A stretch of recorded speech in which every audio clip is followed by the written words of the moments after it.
it seems that it's always after the fact that we're figuring out that that was something that would have affected our faith, and how do we catch it before so we don't do that thing, which may make us lose it. So you are still at that stage where you're making accidents. You know how to drive, you know the rules, but accidents happen to you, and you are saying, why this is happening? Oh, this is why. But you find it difficult to prevent the accident from happening. How do you prevent an accident from happening?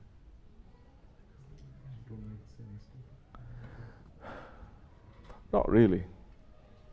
You can tell yourself that 1 billion times, don't make the same mistake. But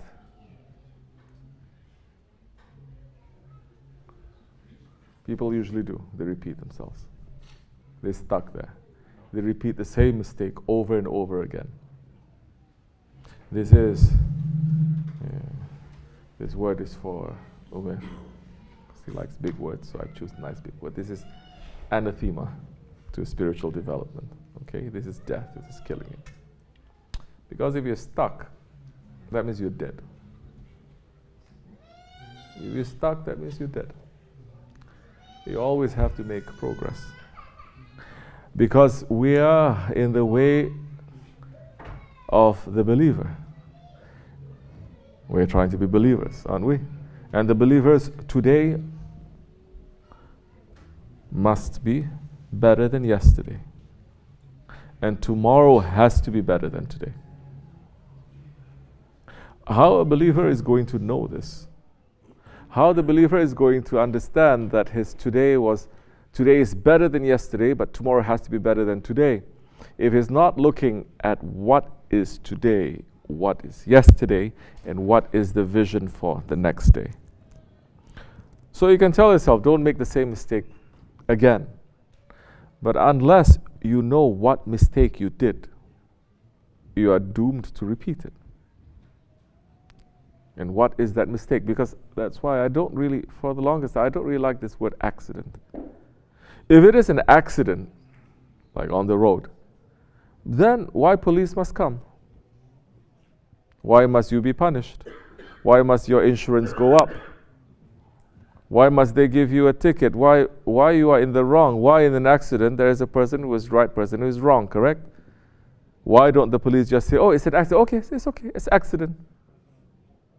But even in life, it teaches you, whenever there is an accident out there, that you just didn't see something happen, still there is a responsibility, still you are wrong. Still that one is right.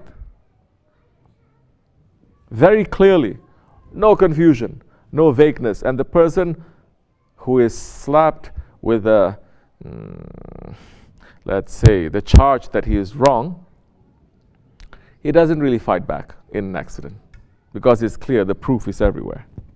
If you rear end someone, that person who rear ends it is usually in the wrong, 100%, isn't it? Nobody argues about it. But why now? When it comes to the spiritual development, we say, oh, it's just something that I can't understand why it came and how it came and where it's going to go. Meaning the mistake that you do, now it is never an accident. Now this is when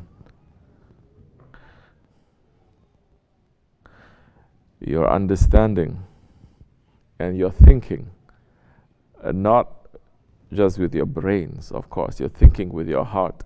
You're thinking now in the way that your Shaykh is going to think, in the way that your Prophet is going to think, in the way that Allah subhanahu wa ta'ala is thinking. Now, of course, I don't mean thinking the same way exactly, but Allah is saying this is wrong and this is right. This is my will and this is not my will. You cannot say now, well, it doesn't matter. You cannot say now it is anyone's choice. Allah subhanahu wa ta'ala has clearly said, this is my will and this is not my will. You make the choice not to be in the will of Allah, there is nothing but disaster there. You cannot say Allah gave me free will, so it's free to make my will to be in the will of shaitan because he gave me free will, right? No. You do that, you are going to be in disaster. So, what happens? Why is this tariqat especially concentrating on your nafs and concentrating on tafakkur? Concentrating how not to be what? In ghaflat. So many accidents they happen because we are in ghaflat. What does ghaflat means? We were asleep, we were not aware. Now in the spiritual way, it's not just physically you have to be aware, which is why in this Shaykh and his way, Sahibul Sahib's way, he wants his murids to be very sharp about things that is about the dunya. You have to be very sharp and you have to be very alert. You have to have discipline in what you are doing. You cannot just do anything and say anything and then say, I'm sorry. Yeah, you're sorry. You're going to be sorry. There's a price to pay. If you're paying that price, you know how much it costs, then you're going to try hard not to even be in a situation to say, I'm sorry. Not to make that mistake. You are not going to be in ghaflat. You're going to be in a very awake and aware situation. You understand? And this is when what? When you are driving, this is almost instinctive. There is no thought process there. You see something, you react. There is thinking, but the thinking is beyond you controlling your thinking. You understand? It is beyond your conscious thinking. Now there is something else that is motorizing you to think. This is what tariqat is concentrating. Who are we going to give the keys to motorize our thinking? Is it our nafs? Or is it the will of Allah? Because you know how it is. We do wrong things. People who do wrong things. For example, they say in a marketplace or in a bazaar, the thieves, they're going to recognize each other. Correct? Meaning everyone else is not a thief, but a thief and another thief, they're going to look at each other and they will know. Why is that? It's instinct. Yes, it is instinct. But that instinct, it has been sharpened and it has been focused on the wrong thing. We can also say in a group of people, the believer is going to recognize another believer. The saint will recognize another saint. Why is that? Because there is that instinct, because there is that awareness, a wakefulness. Now, what do you want to do? You want to concentrate on how to make your instinct and your thinking and your reaction and your focus just on this world and the nafs? Or are you going to sharpen it to understand your spirit? And in order to understand your spirit, to understand what it is that is going to block your spirit. When you do that, then before something happens, you're going to swerve. Before something happens, you have a feeling it will hit you. Something is going to hit you. This is when your heart is going to start working.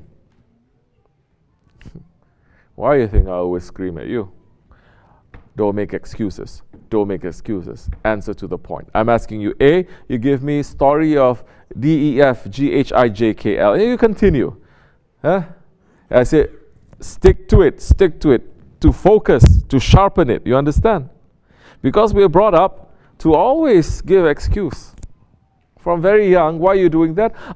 It's because, to the point where nobody understands what is a rhetorical question. Another word for you. Another rhetorical question. Meaning a question that is not really asking for an answer. A question that is supposed to make you think why I'm asking the question. There must be something beyond that. Like, for example, we're saying, person is not coming for Fajr. Then they come finally, and I say, where are you? I'm here, Hojam. They're not understanding. Why is that? It's blocked. You understand? You become a blockhead, squarehead, a blockhead.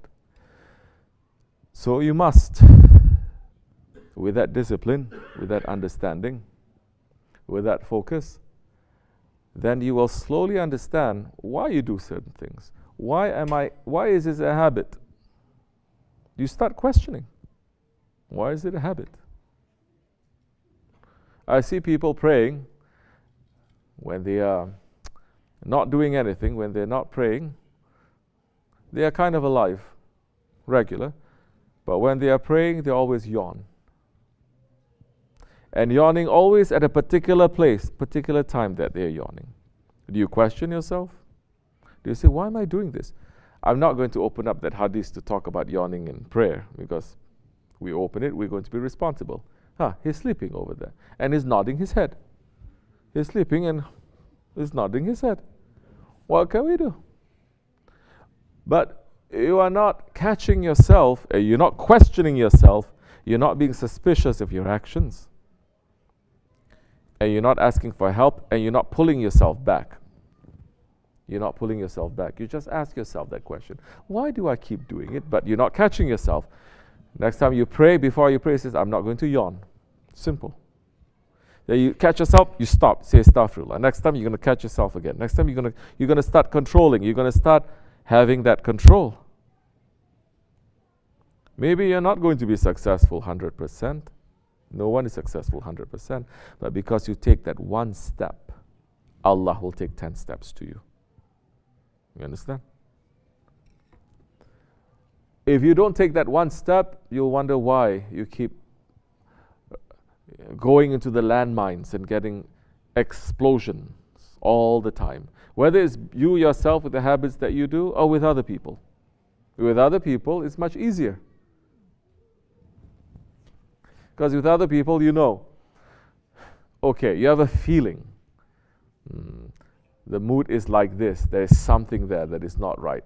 Now, if I say this, I'm going to go down this road. If I say this, I'm going to go down this road. Now you have to make a choice. Maybe you're going to take 2 minutes to think about it, but later, next time, because you know you're coming to that fork in the road again, you have a choice. Now you have to make it quicker, maybe in 1 minute. Next time, maybe in a split second you have to. Because when you are driving, you don't have time to think. Split second, you have to make a decision.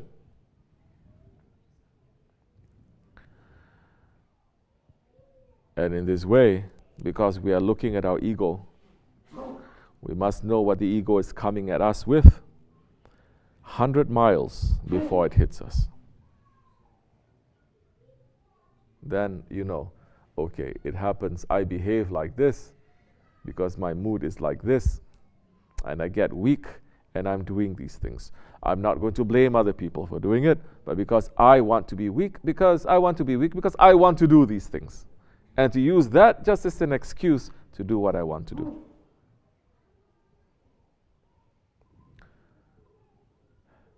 So we should not be stuck. You have to examine and you have to look. What did I do? Step by step.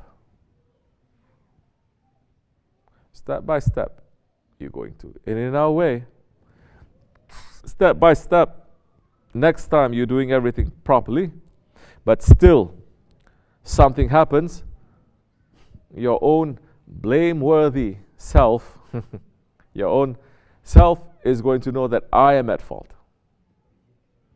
I am at fault. You understand? And you're going to try not to do it. You're not going to say because this happened or because that happened. You're going to say, sit down.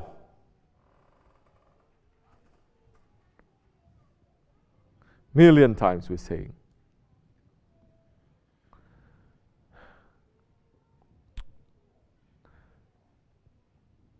You're going to watch yourself, and you're going to be very careful. You're saying, I've done this again. That's what, like over here. How many times I'm saying, sit down. Sit quietly over there. Something is going on, don't. And I'm saying that. I could say that privately. I'm not saying that openly to bring anyone down or to embarrass everyone, but so that everyone is going to learn This is a place where we learn. This is not a place where you're going to just, oh, he hurt my feelings. Same way, if you go to a high level school and you're supposed to go through this test and you fail in the test, you cannot now blame the teacher, you hurt my feelings. You didn't study for the test. Now, there are certain situations here, we are being watched. You have to test yourself. And I'm saying that openly for everyone's benefit. Not now. Be quiet. Sit. Be quiet. But you're not listening. That's why you keep doing it over and over again, because you're not listening. Or when you listen, you say, this is not me. That one is very idiot because he's doing it, but it cannot be me. It's not. So you're already putting yourself in a superior position. Then if you don't learn, one day you are going to be made a lesson. Just like the Holy Prophet ﷺ is saying. If you don't take lesson, one day you're going to be a lesson. That time you're going to be you're not going to be sharp enough, even when you make a mistake, to know that I made a mistake, I should just be quiet. You still, what? What are you saying? Because you know if a person says something, you just be quiet. Then you get spoiled. You think it is a game. It is not. You understand? So this is the way that we are watching things.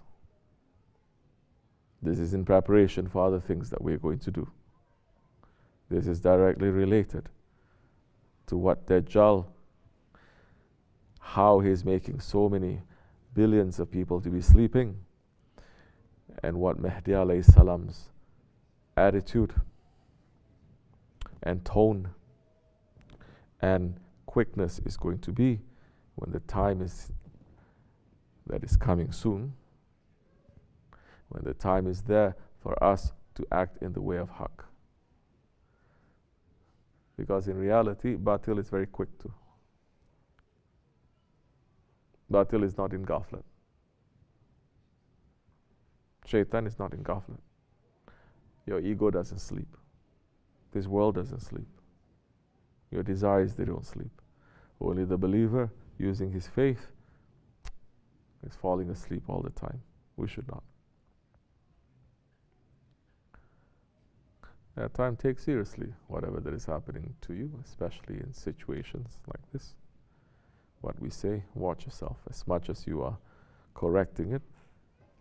And that time is not going to be coming to you again and again. وَمِنَ اللَّهِ تَوْفِيقَ الْفَاتِحَةِ